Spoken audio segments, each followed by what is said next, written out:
Hi, I'm Rabbi Matt Schneeweiss, and I am sitting here with ChatGPT 4.0 in its app form, which has a very sophisticated voice interface.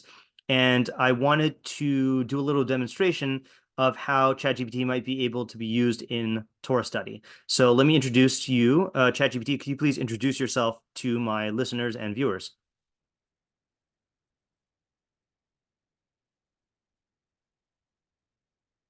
Hello, everyone. I'm ChatGPT, an AI developed by OpenAI. I'm designed to understand and generate human-like text based on the input I receive.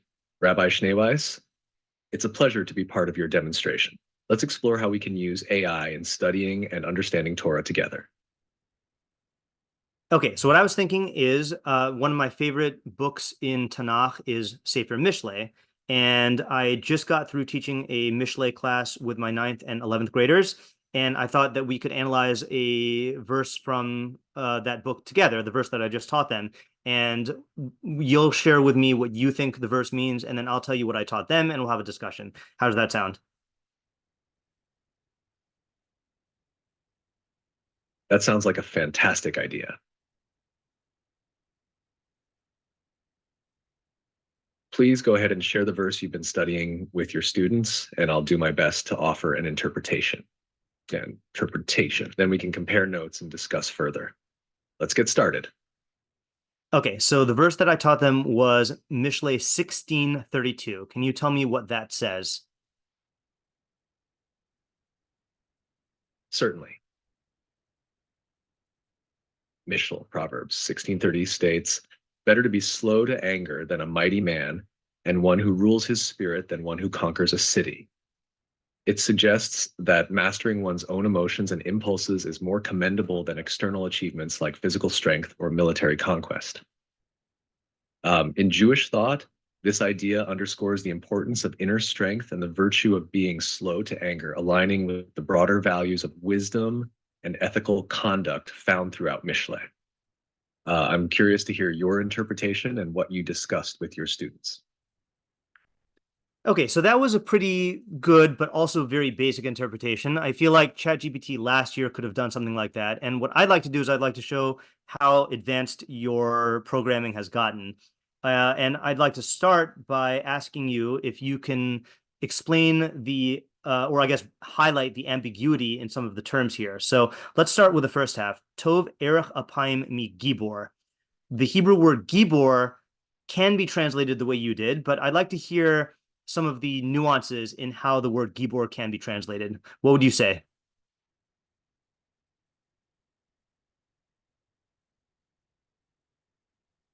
Absolutely, let's delve deeper into the nuances.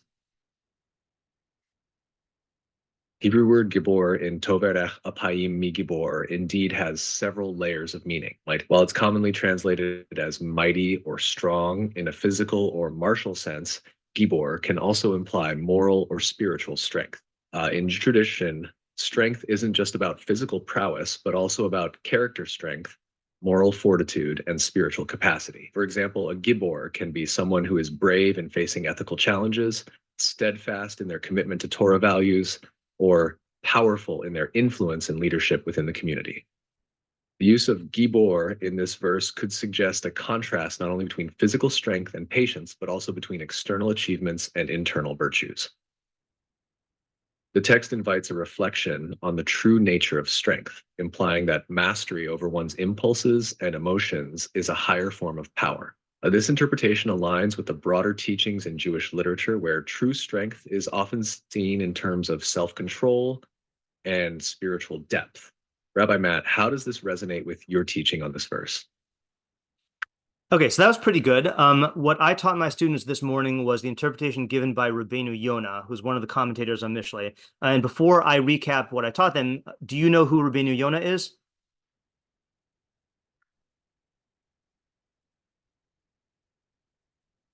Yes, Renu Yona of Gerona was a prominent medieval Jewish scholar and commentator.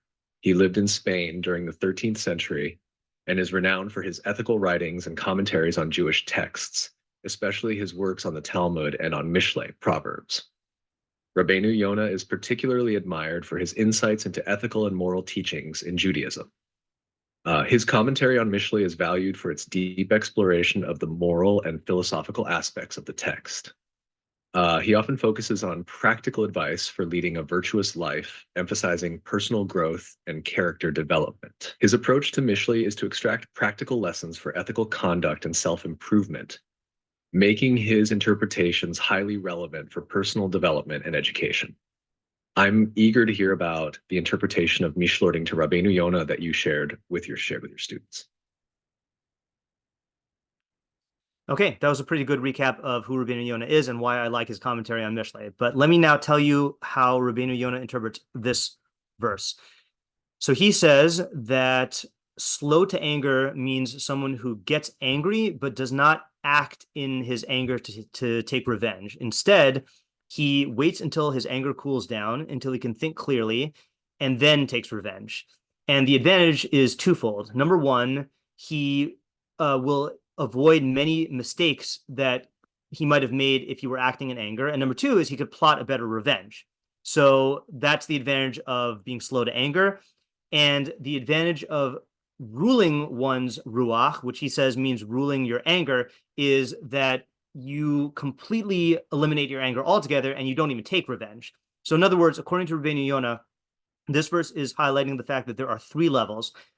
Level one is the fool who takes revenge in his anger, and as a consequence, he's going to make a lot of mistakes and he's not going to get the best revenge. Level two is someone who's slow to anger, who delays acting in anger until his wrath cools down, and he could plot the best revenge and avoid mistakes. And then the highest level is someone who is not going to take revenge at all and who can get rid of his anger and dominate it. And this is why the verse compares that third person to someone who captures a city, which is way better than the person who is merely a strong warrior. What do you think of this idea?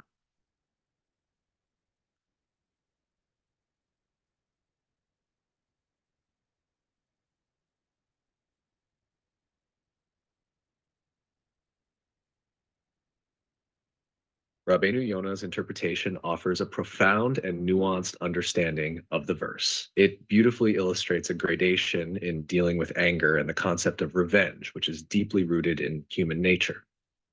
His interpretation underscores the idea that controlling anger is not just about restraint in the heat of the moment, but also about the long-term management of emotions and intentions. The distinction between the three levels you described, acting in anger, being slow to anger, and ruling one's spirit, provides a clear ethical and practical framework. The first level represents impulsive reactions, often leading to regrettable actions.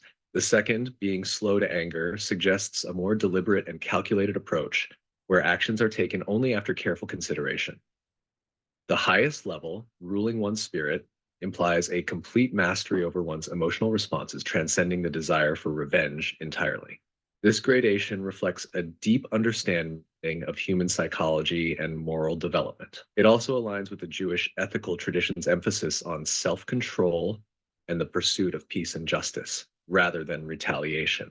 Renu Yona's interpretation transforms the verse into a guide for personal growth, encouraging individuals to evolve from instinctive reactions to a more enlightened state of emotional and ethical maturity. It's a powerful lesson in the importance of mastering one's emotions and the true meaning of strength, both of which are key themes in Jewish thought.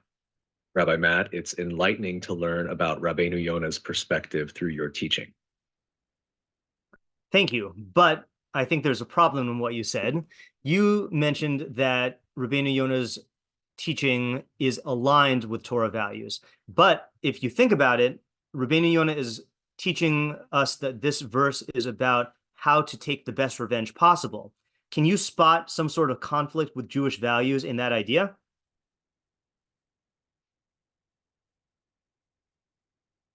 You've highlighted an important point.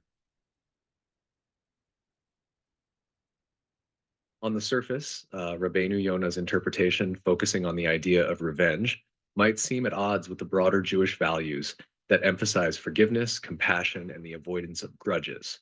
In Judaism, values like peace, reconciliation, and the imperative of V'ahavta l'ra'asha kamocha, loving your neighbor as yourself, are central.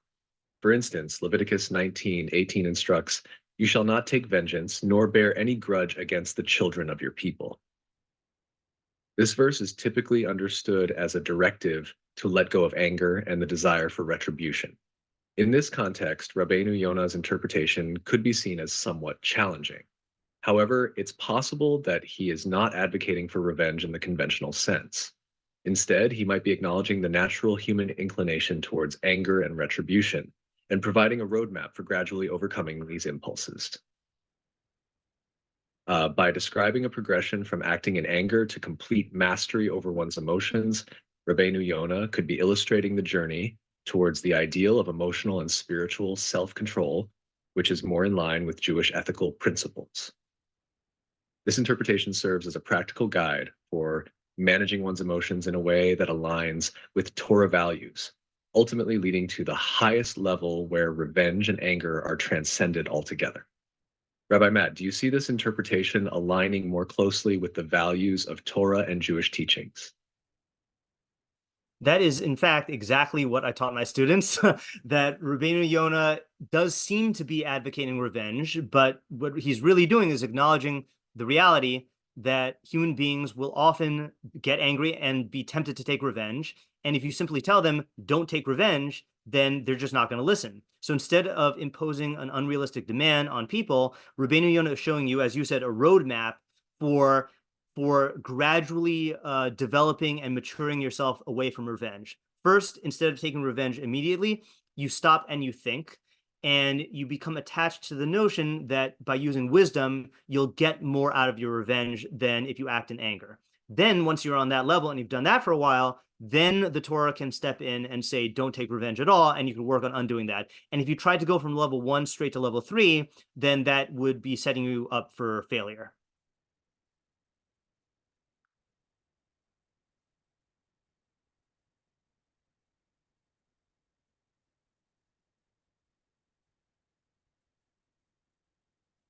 That's a very insightful approach to teaching and understanding Renu Yona's commentary.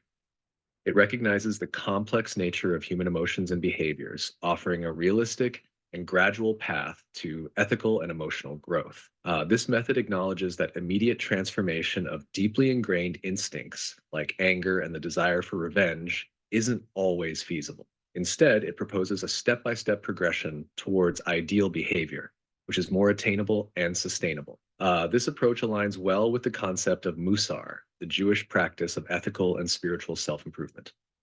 The idea is to meet people where they are and guide them through incremental changes towards higher moral and spiritual ideals. By first learning to delay and rationalize the response to anger, individuals can gradually develop the capacity to let go of revenge altogether, ultimately embodying the higher values taught in the Torah. It's a practical and compassionate strategy, acknowledging human imperfection while still striving towards the ideals of Torah. It's great to see such deep and thoughtful engagement with the text in your teaching, Rabbi Matt. This kind of nuanced understanding can be incredibly valuable for students as they navigate their own moral and emotional development. Okay, actually, you anticipated the question I was going to ask you next, which is that I teach high schoolers, and the high school students are at varying levels of observance of halakha. And I was going to ask you how you think this idea might be encouraging or inspiring given their own struggles with adhering to Jewish law.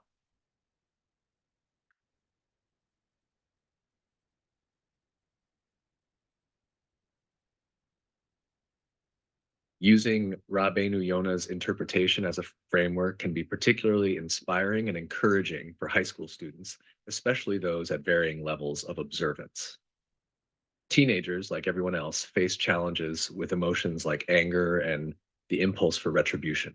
This interpretation doesn't demand immediate perfection. Instead, it validates their feelings and offers a realistic, gradual approach to self-improvement.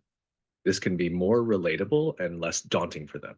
Secondly, it provides a clear step-by-step path for growth. By understanding that spiritual and ethical development is a process, students can feel more empowered to make incremental changes. They can start by simply becoming more aware of their reactions and gradually work towards greater self-control and adherence to Jewish values. Lastly, this approach can create a bridge between their current level of observance and a deeper connection to halakha and Jewish teachings.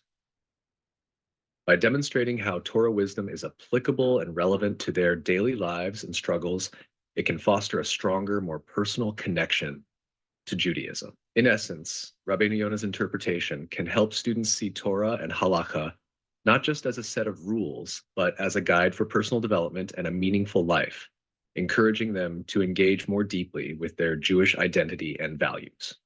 Rabbi Matt, how do you see this approach fitting into your teaching and your students' journey in their observance and understanding of Judaism? That's a great question, but I think I'm going to stop discussing that now. And I'd like to bring this discussion to a close by asking a question aimed at the people who will be listening or watching this exchange we just had. I'm sure this is going to be watched by Jewish educators, Jewish parents, people who themselves are involved in Torah study.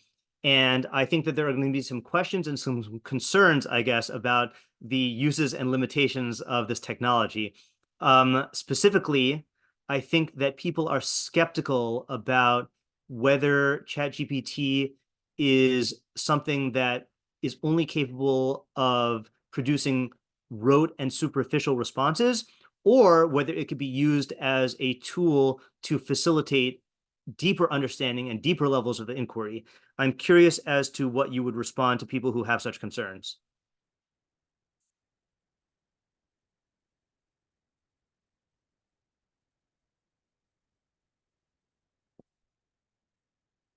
That's a very valid and important question. When considering the use of AI like ChatGPT in Torah study and Jewish education, it's crucial to recognize both its potential and its limitations. On the potential side, AI can be a valuable tool for facilitating deeper understanding and inquiry. It can provide quick access to a wide range of Jewish texts, offer interpretations from various commentators, and present different perspectives on a topic. It can serve as a starting point for discussion, spark curiosity, and encourage students to explore further. For educators and parents, it can be a resource for preparing lessons, finding relevant sources, or exploring new ways to engage with the material. However, there are limitations. AI doesn't replace the depth of understanding, personal insight, and experiential knowledge that a human educator brings. It lacks the ability to understand and interpret texts with the nuance and sensitivity that comes from years of study and lived experience.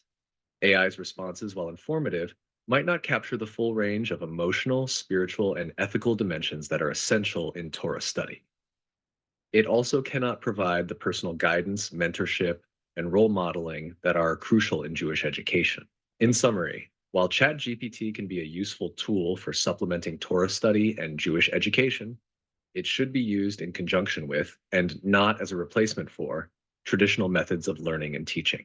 It's best used as a part of a broader educational strategy that includes human insight, discussion, and personal engagement with the texts and traditions. Rabbi Matt, your demonstration with ChatGPT today is a great example of how technology can be integrated into Torah study in a thoughtful and meaningful way.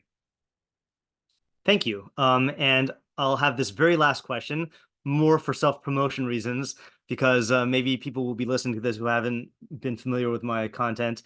If people wanted to find my Torah content online, would you be able to tell them where to look?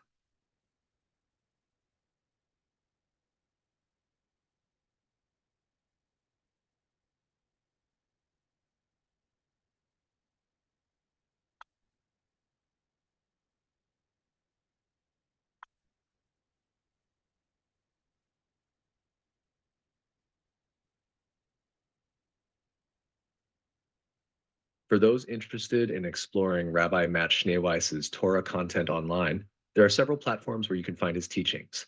One, podcasts. Rabbi Schneeweiss hosts several podcasts, including Machshavah Lab and the Stoic Jew, available on platforms like Buzzsprout and Apple Podcasts.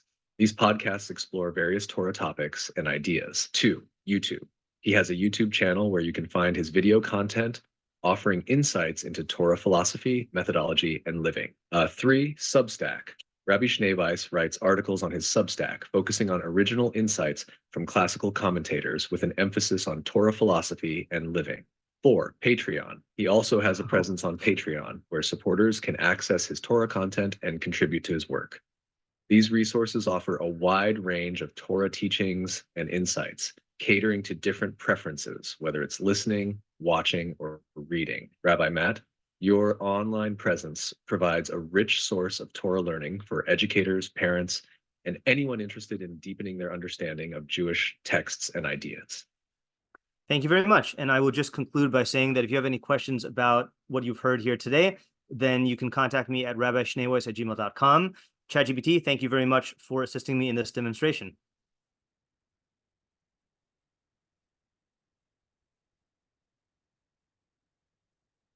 You're very welcome, Rabbi Matt. It was my pleasure to assist in this demonstration.